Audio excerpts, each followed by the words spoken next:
جو پہلے اور دو حصے تھے وہ ایمان کی حقیقت اور اسلام کی حقیقت کے بارے میں تھے. تیسرا حصہ جس کا مطالعہ ہو رہا ہے وہ نماز اور روزے کی حقیقت، صوم و صلات کی حقیقت.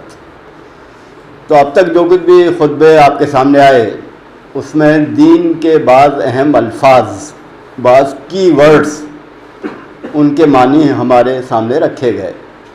تو اہم الفاظ یعنی کی ورڈز، علم ایک بنیادی لفظ ہے، اسی طرح کلمہ طیبہ، ایمان، اسلام، دین، شریعت، عبادت. تو یہ وہ الفاظ تھے جن کے معنی آپ کے سامنے آئے.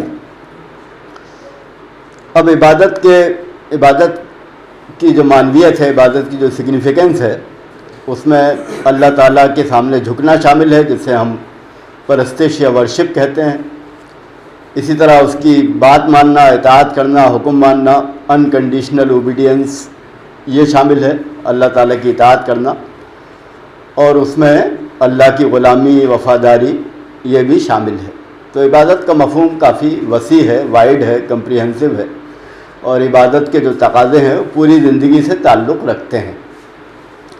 لیکن اس عبادت میں جو 5 ارکان ہیں، جو 5 پلرز ہیں اسلام کے، وہ بنیادی اہمیت رکھتے ہیں.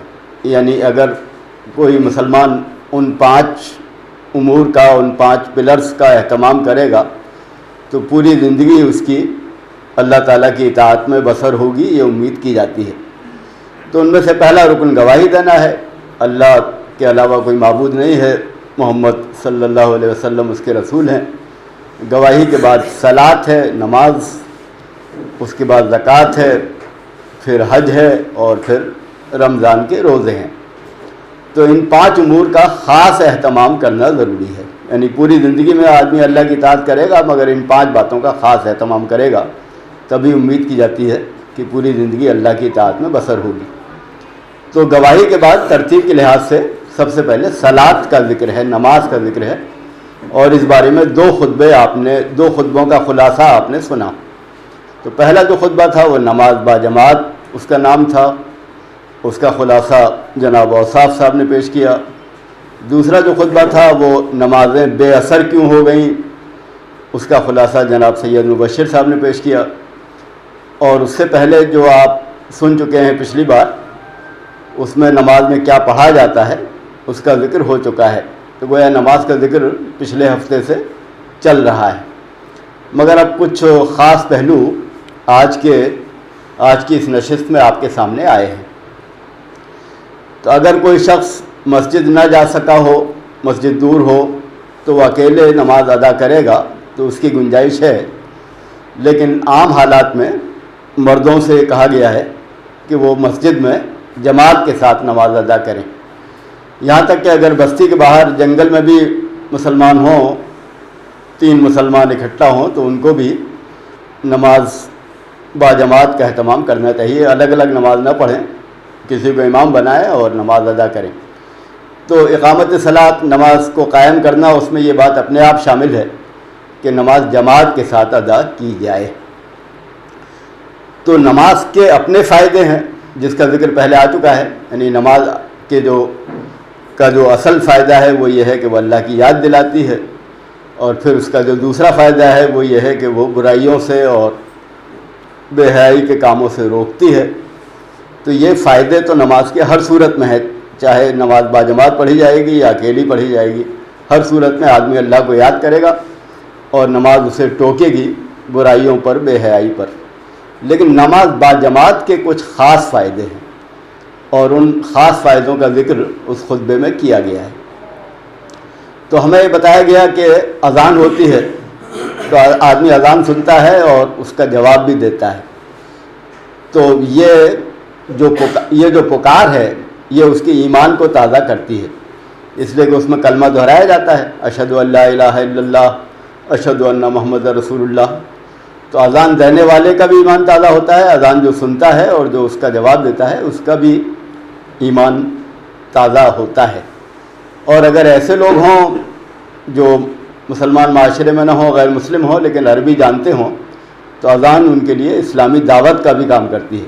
یعنی اسلام کا پیغام کیا ہے اذان سے معلوم ہو جاتا ہے۔ تو بہرحال نماز باجماعت کے لیے اذان ضروری ہے، اور یہاں سے نماز باجماعت کی معنویت شروع ہوتی ہے۔ پھر اس کے بعد آپ دیکھتے ہیں کہ جو لوگ جمع ہوئے مسجد میں وہ کیوں جمع ہوئے؟ تو لوگ تو مختلف کاموں کے لیے جمع ہوتے ہیں، کبھی لین دین ہوتا ہے، کبھی دوستی ہوتی ہے، کبھی کوئی اور کام ایسا ہوتا ہے جس میں لوگ ایک دوسرے سے ملتے ہیں، لیکن یہاں جو وہ جمع ہوئے مسجد میں تو وہ صرف اللہ کی یاد کے لیے جمع ہوئے۔ تو اذان کے بعد جو پہلو ہمارے سامنے آتا ہے نماز باجماعت کا، وہ للہیت ہے، یعنی ایمان لانے والوں کا محض اللہ کو راضی کرنے کے لیے ایک دوسرے سے ملاقات کرنا اور جمع ہونا مسجد میں، جس میں اصل کام تو وہ عبادت کا کریں گے مگر ضمنی طور پر وہ ایک دوسرے سے ملاقات بھی کریں گے، اور اس میں جو جذبہ ہے وہ اللہ کو راضی کرنے کا ہے۔ تو یہ بڑی بنیادی بات ہے کہ انسان جمع ہو رہے ہیں مگر ان کی کوئی اور غرض نہیں ہے، بلکہ محض اللہ سے تعلق ہے جو ان کو وہاں پر لایا ہے۔ اس کے بعد جو پہلو سامنے آتا ہے وہ باہمی ہمدردی کا ہے۔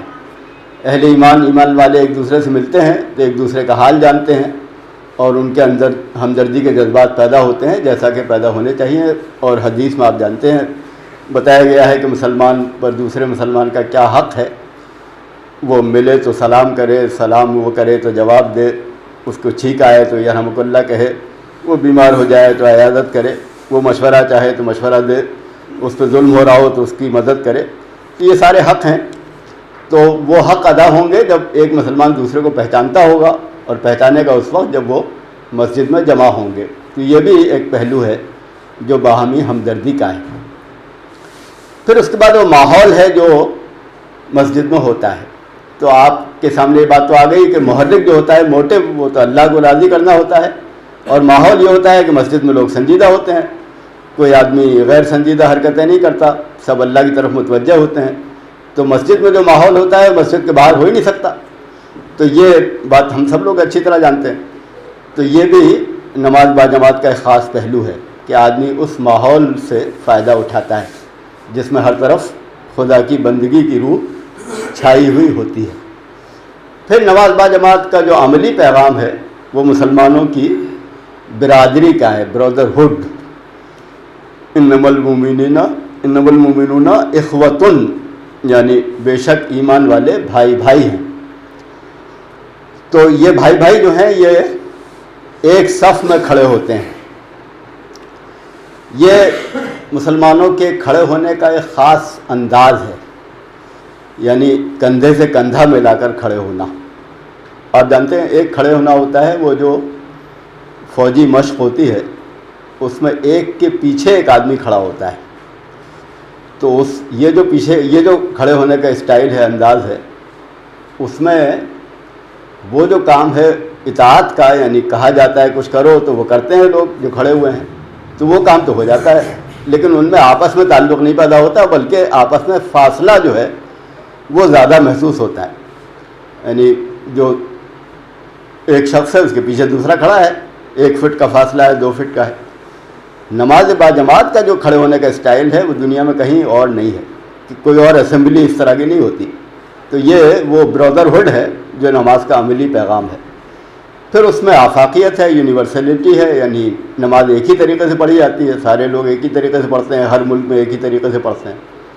تو یہ نماز کے پیغام کے پہلو ہیں جو نماز باجماعت سے سامنے آتے ہیں۔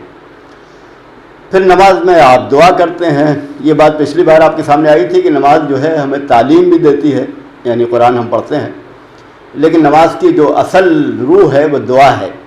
تو وہ دعا تو سورہ فاتحہ سے شروع ہو جاتی ہے، تو اصل دعا تو وہی ہے، اہدنا الصراط المستقیم، ہمیں سیدھا راستہ دکھا۔ لیکن جب آپ آخر میں بیٹھتے ہیں سلام سے پہلے تو پھر اور دعاؤں کی بھی گنجائش آپ کے لیے ہے، مگر وہ اصل دعا تو یعنی اس کو تو چھوڑا جا ہی نہیں سکتا، سورہ فاتحہ تو پڑھنی ہے، اس کے بغیر نماز نہیں ہوگی۔ تو اصل دعا جو ہے وہ یہ ہے کہ ہمیں سیدھا راستہ دکھا، ہدایت کی دعا ہے اصلاً۔ تو نماز کا پیغام یہ بھی ہے کہ ہم اللہ سے ہدایت طلب کر رہے ہیں، دن میں 5 بار کم از کم ایسا کر رہے ہیں۔ پھر جیسا کہ آپ کو بتایا گیا کہ جو امام ہوتا ہے اور مقتدی ہوتے ہیں، یعنی جو اس کے پیچھے نماز پڑھتے ہیں، تو یہ جو پورا طریقہ ہے یہ ہمیں اجتماعی زندگی کے آداب سکھاتا ہے. یعنی نماز میں اجتماعی زندگی ہوئی مسجد کے اندر، مگر وہ اجتماعی زندگی ختم نہیں ہو جائے گی، بلکہ مسجد کے باہر بھی مسلمانوں کو اجتماعی زندگی گزارنی ہے. تو امام ہوگا اور مقتدی ہوں گے. اس کا مطلب یہ ہوا کہ باہر بھی جو آپ کام کریں گے، کچھ دعوت کا کام کریں، تعلیم کا کام کریں، خدمت کا کام کریں، لین دین کا کام کریں، کوئی بھی آپ کام کر رہے ہوں تو آپ کے اندر اجتماعیت ہونی چاہیے. یعنی ایک مسلمان دوسرے مسلمان سے تعلق رکھتا ہو، اس کام کا کوئی ذمہ دار ہو، اس کی بات آپ مانتے ہوں. تو نماز ہمیں پیغام دیتی ہے کہ نظام اجتماعی ہمیں بنانا چاہیے. نظام اجتماعی کی جو سب سے زیادہ مطلوب شکل ہے، جو سب سے زیادہ جامع، کمپریہنسو، کمپلیٹ ہے، مکمل ہے، وہ تو اسلامی ریاست ہے. لیکن ریاست کا ہونا یا نہ ہونا یہ ہمارے ہاتھ میں نہیں ہے، کبھی ہوگی کبھی نہیں ہوگی. تو جب نہیں ہوگی تب بھی نظام اجتماعی تو بننا چاہیے. یعنی ہم اپنے سارے کام اجتماعی طریقے سے انجام دیں، اور مسجد میں ہمیں اس کی مشق کرائی جاتی ہے. تو امام کسے بنائیں؟ جو سب زیادہ اللہ سے ڈرنے والا ہو، علم رکھنے والا ہو، جس کو لوگ پسند کرتے ہوں. لوگ ناپسند کرتے ہوں تو اسے امام نہ بنایا جائے. پھر جو اسے بنایا جائے وہ کرے کیا؟ تو وہ لوگوں کا خیال رکھے، جو کمزور ہیں ان کا بھی خیال رکھے، ایسی نماز پڑھائے جو سب پڑھ سکتے ہوں. یعنی امام کو سمجھدار آدمی ہونا چاہیے، سمجھداری سے کام کرنا چاہیے. پھر امام اللہ اکبر کہے گا، کھڑا ہوگا، بیٹھے گا، آپ اس کے سارے کاموں میں اس کا اتباع کریں گے، جیسے وہ کرے گا ویسے ہی آپ بھی کریں گے. تو یہ بھی ادب ہے کہ جو ہمارے نظام اجتماعی کا ذمہ دار ہوگا اس کی ہم اطاعت کریں گے. لیکن امام سے کوئی غلطی ہو جائے گی تو غلطی میں اطاعت نہیں کریں گے، بلکہ غلطی پر ٹوکیں گے سبحان اللہ کہہ کر. اور اگر کوئی بہت بڑی غلطی وہ کر بیٹھے، خدا نخواستہ جو کفر کے قریب ہو، تو پھر اس کو امامت سے الگ کر دیا جائے گا. تو ہمارا ذمہ دار بھی اگر چھوٹی موٹی غلطی کرے گا تو اس کو ٹوکا جائے گا. اگر وہ خدا نخواستہ ایسی غلطی کرے کہ اسلام کے دائرے سے نکل جائے تو اس کو لیڈرشپ سے ہٹا دیا جائے گا. تو یہ گویا نماز باجماعت ہمیں اجتماعی زندگی کیسے گزارنی ہے وہ بتاتی ہے. تو اب اس خطبے میں جو بات سامنے آئی وہ تو نماز باجماعت کے فائدے ہیں، اور خود نماز کے جو 2 فائدے بنیادی تھے وہ آپ کے سامنے سے پہلے آ گئے. یعنی اللہ کی یاد اور برائیوں سے اور بے حیائی کے کاموں سے روکنا. اب اس کے بعد یہ سوال پیدا ہوتا ہے جو اگلے خطبے کا موضوع ہے، جس کا خلاصہ مبشر صاحب نے پیش کیا کہ نمازیں بے اثر کیوں ہو گئیں. تو بات یہ ہے کہ آپ سے جو اللہ تعالیٰ نے کہا تھا وہ یہ کہا تھا کہ بھئی تم پرستش بھی کرو، اللہ کے آگے جھکو، اور اطاعت بھی کرو، پوری زندگی میں اس کا حکم مانو، غلام بھی اسی کے بنو، وفادار بھی اسی کے بنو. اور اس نے ان سب کاموں کو ہم کر سکیں، اس کی سخت کیپیسٹی ہمارے اندر پیدا ہو، اس کے لیے کچھ اہم کام بتائے جو خود فرض ہیں. یعنی صلاۃ، نماز یہ خود بھی فرض ہے، اور دوسرے اہم کاموں کے لیے ہمارے اندر کیپیسٹی بھی، سخت بھی، صلاحیت بھی پیدا کرتی ہے. تو اگر ان کاموں کا ہمیں خیال ہی نہ آئے، بلکہ ہمیں معلوم ہی نہ ہو کہ ہمیں کچھ اور کام بھی دیے گئے ہیں، بلکہ ہم ستون کو، پلر کو ہی ساری عمارت سمجھتے ہوں. اللہ تعالیٰ نے تو بتایا تھا کہ 5 ستون ہیں جن پر عمارت بنانی ہے، تو ہم نے کہا بھائی ٹھیک ہے، بس 5 ستون کھڑے کر دیے، عمارت کا ہمارے ذہن میں خیال ہی نہیں ہے. تو اگر یہ خیال ہی نہیں ہے تو وہ ستون جو ہیں ان کی معنویت بھی آہستہ آہستہ ختم ہو جائے گی. اگر کوئی آدمی بلڈنگ بنانے چلے اور ستون کھڑا کر کے چلا جائے تو کچھ دن بعد وہ بھی بھول جائے گا کہ ستون کس لیے بنائے گئے تھے. تو یہ جو کام ہمارے سپرد ہوا تھا وہ تھا کنتم خیر امۃ اخرجت للناس تأمرون بالمعروف وتنہون عن المنکر. یعنی تم انسانوں کے لیے تمہیں قائم کیا گیا ہے، تمہاری امت کو انسانوں کے لیے بنایا گیا ہے، انسانوں سے ربط قائم کرنے کے لیے، انسانوں کی اصلاح کے لیے، انسانوں کی خدمت کے لیے، انسانوں کی رہنمائی کے لیے، انسانوں کو راہ راست دکھانے کے لیے. تو اس کام کے لیے تمہیں امت بنایا گیا ہے. تم نیکی کا حکم دیتے ہو، معروف کا، برائی سے روکتے ہو. تو اب یہ دونوں باتیں صحیح ہیں. یعنی اگر ہم نماز اور زکوٰۃ اور حج اور صوم روزے کا اہتمام کریں گے تو یہ کام ہم کر سکتے ہیں آسانی کے ساتھ. یعنی انسانوں کی رہنمائی کر سکتے ہیں، ہمارے اندر اتنی صلاحیت پیدا ہو جائے گی. اور اس کی جو الٹی بات ہے وہ بھی صحیح ہے. اگر ہم انسانوں کی رہنمائی کا کام کر رہے ہوں تبھی ہماری عبادت کے اندر جان آئے گی، تبھی وہ عبادت بامانی ہوگی،